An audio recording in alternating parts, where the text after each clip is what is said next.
when you are a human being inhabiting a human body, and you don't quite have that peace yet about what a powerful creator you are, the ability to create your own body is a fundamentally impressive place to start.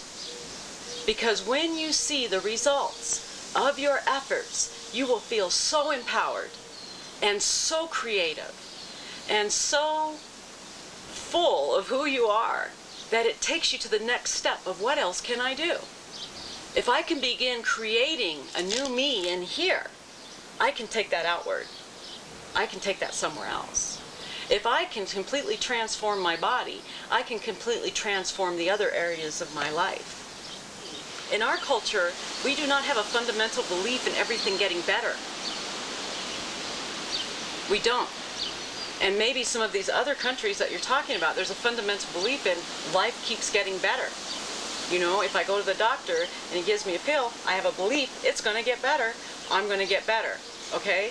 In this country, you go to the doctor, you get a pill, you don't get better. You go back again, you don't get better. I mean, how many lawsuits do we have? How many people do we have that go to the doctor over and over and over? It's not working, until we get down to surgery, until we get down to, you know, it goes on and on and on with health, right? I wonder, and I don't know, but I wonder if that's a result of, in our culture, we don't have a fundamental belief in things get better and better. You know, we're watching TV. Does that ever tell us things get better and better and better? No! And in fact, the pharmaceuticals that they're advocating to us come with a long list that looks like we're going to get worse and worse. You know, I might have acid reflux, but now I'm going to have daily headaches and insomnia and sexual dysfunction, and I'm going to get ugly and old and fat, you know? And so I think that, again, back to our slogan, what the mind believes, the body achieves. And I think that in the American culture, we have not harnessed and, what's the word, nourished a sense that life can improve. We have a belief that once you hit a certain age, it's all downhill from there. And it's simply not true. I work with people in their 60s and 70s that can turn their entire lives around, you know? And I've seen people look 20 years younger just based off what's going into the pie hole. Because in our culture, we have a way of thinking that is very negatively entrenched, very media and industrially impacted. What I encourage people to do is embrace what I call elegant thinking. Elegant thinking. Elegant meaning simple, workable, and positive. Looks better and better, you know? And to take out all the noise and all the what ifs and all the confusion and all the, I mean, wow. I can say to somebody, eat a banana instead of a donut. And they say, well, with Atkins, you don't eat bananas. And, you know, I heard bananas are high in sugar and blah, blah, blah, blah, blah. I mean, on and on and on and on, worrying about the damn banana. You know what? The banana grew on a tree. Eat the banana. The donut, you don't know where that came from and what happened to that donut. You know, it's that simple. But in our culture, we're so used to the negative, negative, negative that even a comparison between a piece of fruit and a donut becomes a huge, huge argument or discussion. Shouldn't have to be. Not with just simple, elegant thinking, you know, just bringing that thinking down. But back to that placebo effect, which is where we started, I really think that the difference in placebo effects is going to be the difference in the way people think, you know?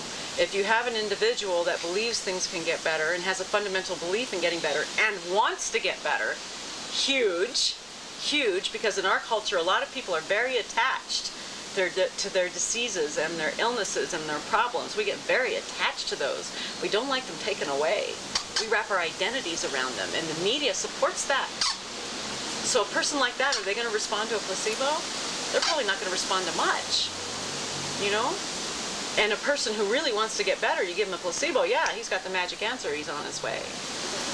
I was visiting with my son a couple months ago, and it was not long after his second hernia operation in 2 months. And he was feeling very poorly, and he had a long, slow recovery. And my son has certain foods that are highly inflammatory to him and have been his entire life, and he's aware of them, but hadn't shifted his lifestyle enough to make room for those things. In other words, he's allergic to wheat and dairy, and he has a lifestyle that he ate a lot of fast food and sandwiches, and his body was breaking down. He couldn't put on weight. He was tired all the time. He had dark circles under his eyes. He couldn't grow muscle. He was depressed, and he was doing whatever he could to try to feel better in the way of substances. Smoking cigarettes and eating more sugar and doing things that he was trying to feel better. And he was kind of caught up in a toilet bowl of a state of health. And so he was talking to me about how he was feeling, and he was talking to me about wanting to feel better, and he was talking to me about health. And you know, the conversation was getting long, and finally I looked at him and I said, really, it's a matter of how bad you want to feel. How bad do you want to get? You're on your second surgery. You can barely walk down the block. You're depressed. You have no energy. How bad do you need it to get? And that kind of threw him up against the wall. That made sense for him. That made sense for him because he was in that state where he felt so bad, and he so badly wanted to be better. And having that straightforward question of how bad do you need it to get? And you know, we're all in that position. You're all in that position. If you're watching this, it's because you want change, you know? And the bottom line is, how bad do you need it to get? Does that mean that you go on a diet? Does that mean that we start taking supplements? I mean, we don't know where to start. Just like where my son was sitting when we had this conversation. He didn't know where to start. And what it comes down to, I believe, when it comes to our state of health is the result of our choices, of our habits, ultimately of our lifestyle. And what Genesis Transformation does that's very different than dieting is that we embark on a lifestyle transformation. We begin where we are, and we incrementally and slowly, enjoyably, move somewhere else.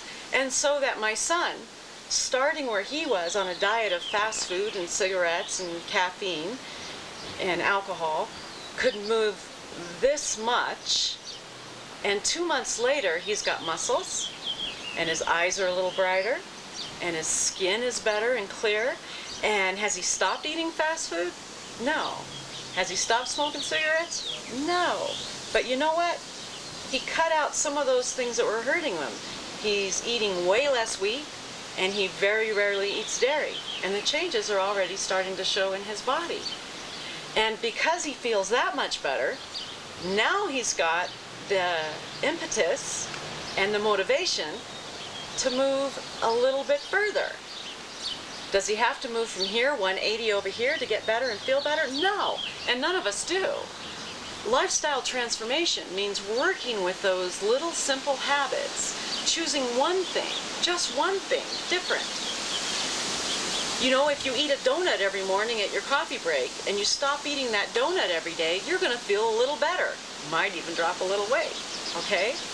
If your habit is to drink 3 Diet Cokes a day and you stop drinking those 3 Diet Cokes, you're going to feel better. And so the point is not to go from wherever you are to 180 degrees. That's not going to work. We're human beings. We're physically attached. We're mentally attached. We're emotionally attached. We have crazy things wrapped around our habits.